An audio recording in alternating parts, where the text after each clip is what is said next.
Trečiadienį Klaipėdos viešojoje Ievos Simonaitytės bibliotekoje vyko Lietuvos fotomenininkų sąjungos nario Antano Stanevičiaus fotografijų parodos "Jeigu tave užmirščiau Jeruzalę" uždarymas.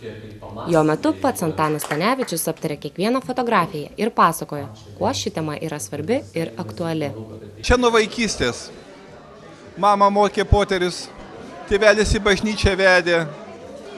Sakė, kad Kristus gimė prakartėlį ant šienelio.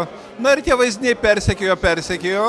Paskui, kai subręsi, norisi ten pabūti, pamatyti tą žemę. Ir iš tikrųjų aš buvau jau 2 kartus. Šioje parodoje yra antros kelionės nuotraukos. Kadangi pirmos kelionės nuotraukos čia jau buvo. Ir aš nenorėjau čia jų nešti. Norėjau, kad būtų šviežias visas. Tai jeigu kas turėtų labai didelę salę, labai didelę patalpą arba labai gerą daržinį, nedrėgną, galėčiau abi pakabinti. Lietuvos fotomenininkų sąjungos narys Antanas Stanevičius minėjo, kad tai antroji jo paroda. Fotomenininkas dalinosi ir tikino, kad nuotraukų temos skirtingos. Jis fotografavo tai, kas jam atrodė įdomu. Čia temų yra įvairiausių.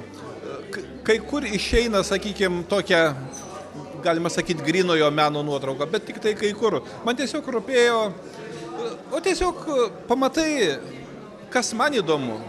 Jeigu man įdomu, vadinasi, ir kitam gali būti įdomu. Ir aš matau, kad smalsiai jie žiūri tie, kurie ten jau yra buvę. Aš irgi tokią parodą labai smalsiai žiūrėčiau, stebėčiau, ką kitas pastebėjo.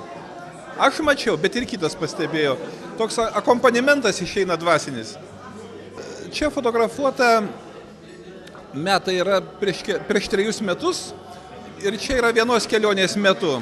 O pirmoji kelionė buvo 2005 metais, tai ten yra kita paroda. Šalom Izraelį vadinasi, aš nenorėjau, kad jį kartotųsi. Kad tuose pačiuose sienose, kad norėjau, kad būtų naujos nuotraukos.